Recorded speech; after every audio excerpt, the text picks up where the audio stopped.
para ahora, pues ir a la opinión experta de la queridísima Laura Ceballos Alcázar, quien pues está ahí hablando y documentando el miedo que le tienen al comunismo, al virus del comunismo o al fantasma del comunismo. ¡Uy, qué miedo! Bueno, vamos a ver lo que nos dice la especialista en Derecho Electoral, la licenciada Laura Ceballos Alcázar, aquí en Sin Censura.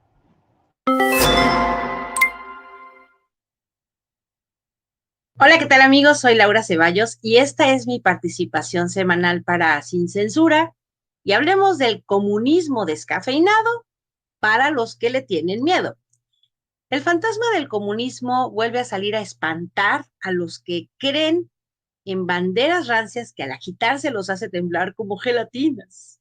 Sí, ya los vimos sofocarse, firmar masivamente documentos contra los libros de texto, presumir con amparos que no se han concedido, amenazar con no hacer entrega de los libros de texto a los estudiantes en algunos estados y sobre todo lanzar airadas críticas desinformadas sobre un comunismo que según sus nervios existe y está ahí como el fantasma detrás de alguna ilustración o escondido entre líneas con la finalidad de adoctrinar a los estudiantes sobre una teoría político-económica que surgió como respuesta a las repercusiones sociales y económicas luego de la revolución industrial y que se estaban generando entre la población que mayoritariamente vivía de las labores del campo y que con la promesa de prosperar se movieron a las ciudades industriales a conformar una nueva clase social, la del nuevo esclavo, el trabajador asalariado que enriquecía a la otra nueva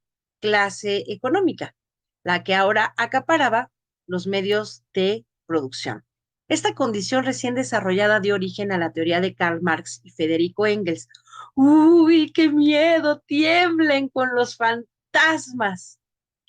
Esta expresaba de manera muy sintetizada que la desigualdad social no era justa porque el trabajo no se reflejaba en la riqueza que el asalariado debía tener por sus largas horas de labores y que se estrenaba con el nombre de capitalismo, que permitía implantar medios de producción lícitos en la adquisición de riqueza, que promovía la libre empresa y se apoyaba en los méritos, aun cuando todas estas condiciones fueran de dudosa procedencia.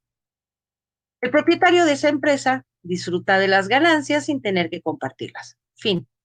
Por tanto, el comunismo era la contraparte que proponía que si el trabajo común era la fuente de producción, los medios con los que se operaba debían ser comunes, al igual que las ganancias. Los negocios no eran permitidos de manera particular y la riqueza es compartida entre todos de acuerdo a las necesidades que cada quien tuviera. En resumidas cuentas, todo lo rojo es comunista y todo lo comunista es malo. Los fantasmas vienen a jalarles las patas, un poquito como en el cuento de Navidad donde el señor Scrooge era visitado por unos fantasmas. La diferencia es que esos espíritus le hacían darse cuenta de su mal actuar para con los pobres, especialmente su sobrino. Aquí, por desgracia, los fantasmas no acudieron por más que los invocaron. ¿Y sí hay comunismo en los libros de texto? No, pero hay 225 representantes de la conservaduría que dicen que sí.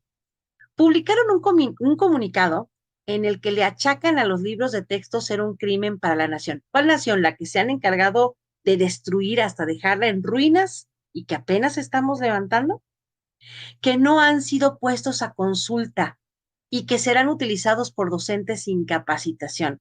Los maestros son personas que se mantienen en capacitación continua y justo los consejos técnicos escolares sirven para poner en práctica todo lo que se elabora como parte de una currícula anual. Señalan que los cambios que se hicieron en la nueva escuela mexicana se oponen a un siglo de trabajo.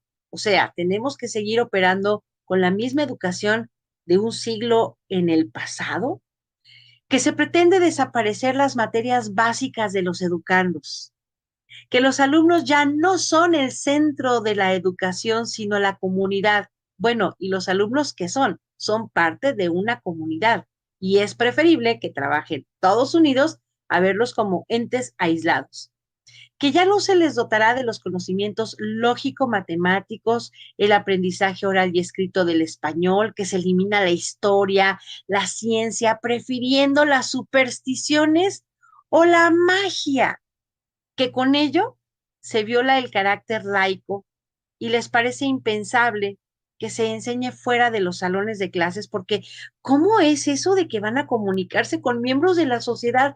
¿Quién los cuidará? Les impacta que dentro de la cultura se incorporen los saberes de la comunidad o las nuevas formas aceptadas en el habla normal, el del día a día.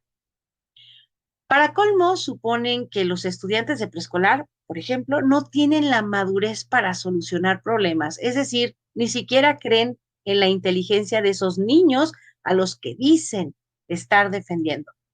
Se acogen al artículo tercero constitucional para hacer creer que la educación de excelencia es solo aquella que los suscribientes defienden por consigna, pero nunca la que se elabora de mano de maestros, pedagogos, estudiantes, en fin, de la sociedad. Tanto las reformas educativas de sexenios anteriores como los materiales con que educaron a cientos de miles de estudiantes tenían como meta un aprendizaje esperado. ¿Esperado por quién? ¿Por qué instrumento de medición metodológica? En los últimos años, esa meta era un temario rígido que obedecía a lo que las pruebas PISA medían, de acuerdo con la edad y el grado escolar. No solo difícil, sino imposible de cumplir en las más de las veces, porque la prueba elaborada por la OCDE con los países firmantes tiene como eje principal la medición de habilidades para acoplarse a un mundo financieramente dependiente de las políticas dictadas por un sistema económico que se ha olvidado de los más pobres. Las pruebas no permiten discernir si los estudiantes provienen de entornos sociales óptimos o pobres, o si son sociedades que viven violencia o diferencias lingüísticas. Tampoco son una guía para que los profesores puedan mejorar las formas de impartir clases. Las PISA fueron una medición que dejó a México y a sus comunidades educativas como un fracaso en el resultado.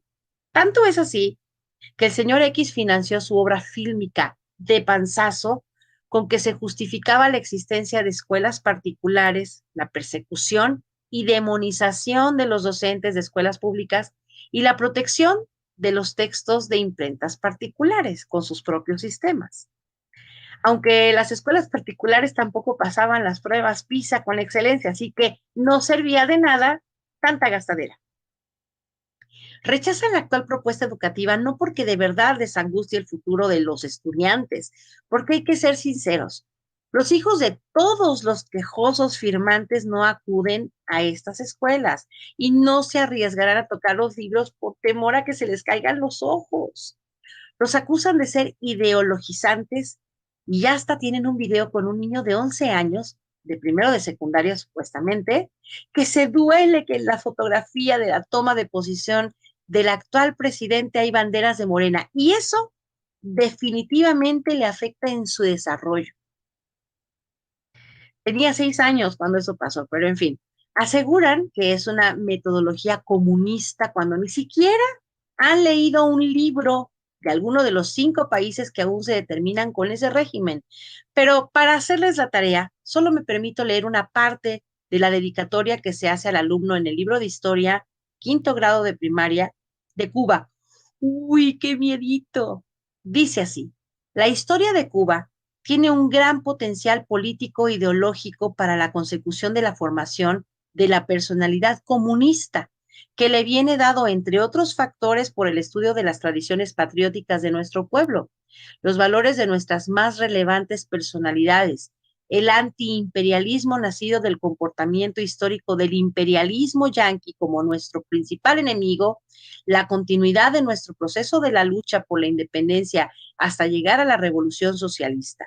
A partir de estos elementos podrá inculcarse en los niños el amor a la patria, el orgullo de ser cubano, el respeto por los héroes, el deseo de imitarlos, el odio al imperialismo, entre otros sentimientos de gran connotación en la formación político-ideológica de las nuevas generaciones.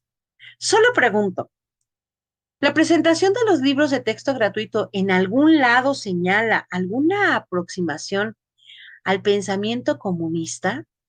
No, de hecho invita a que todos aprendamos por medio de una educación de excelencia equitativa que se consagra así en el artículo tercero constitucional, respetando el origen, género, preferencia sexual o clase social de las personas, dirigiendo ese conocimiento a resaltar la dignidad humana, la solidaridad, el amor patrio, el respeto, el cuidado a la salud y la preservación del medio ambiente.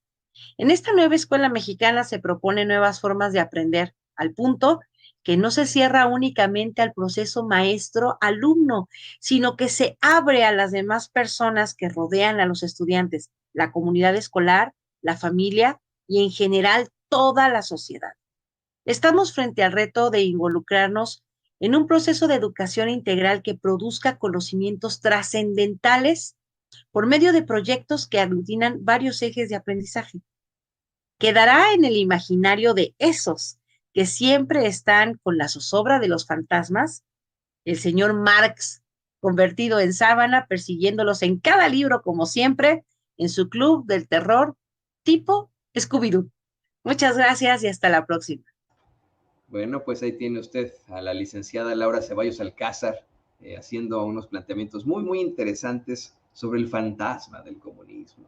Yo desde ayer se lo planteaba con muchos de los compañeros con los que platicábamos en las mesas de análisis, cómo es que a mí me parece que es un concepto que no va a convencer, pero para nada. Tal vez en otro momento histórico, tal vez en los 60, incluso en los 70, 80, hubiera tenido algún tipo de momentum el seguir pues asustando a la gente con el fantasma del comunismo, pero hoy en día la verdad es que no hay de ninguna forma alguna base geopolítica para temerle a, pues eso, el concepto del comunismo que nunca existió, nunca existió, nunca se dio en la realidad. Eso se tiene también que plantear, esto de que se le llama a la gente, esos son comunistas, ese país fue comunista, nunca se llegó al comunismo.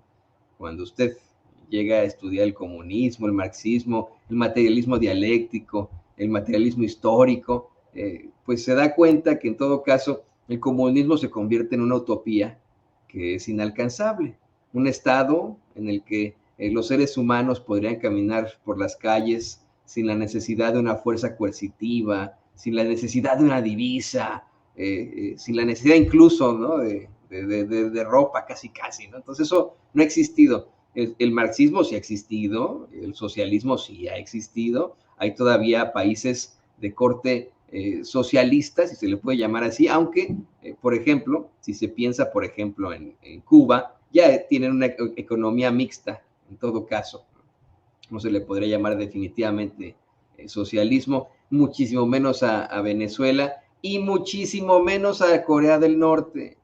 Siempre quieren hacer esta parte del culto a la personalidad con ciertos presidentes o personajes, haciendo la relación con Corea del Norte. No, Corea del Norte es un estado feudal en estos momentos, controlado por una familia, la de Kim Jong-un, Kim Il-sung, etcétera, etcétera, ¿no? Así que Kim Jong-il, ¿no?, estos tres infames que pues tienen un estado feudal ahí, en ese estado, y se acabó, ¿no? Esa es la realidad, pero uno que pueda decir, ay, es que este es un estado comunista, no, ni siquiera Vietnam, ¿no? Por ejemplo, ¿no? Son economías mixtas en los que se practica muchas veces la socialdemocracia, ¿no? Creo que nunca se pudo establecer esa realidad. Y México se enfrenta a pues una realidad de libre comercio, de capitalismo claramente. Aquí en Sin Censura le queremos aclarar porque siempre dicen eso, ay, los rojillos de Sin Censura son comunistas, socialistas, no, ninguna ni otra, ¿eh? Para pronto estamos constituidos aquí en Estados Unidos, una nación capitalista. Creemos, por supuesto, en el libre mercado, ¿no?, en definitiva, pero también creemos en el progreso y en los derechos de las personas, en los derechos fundamentales.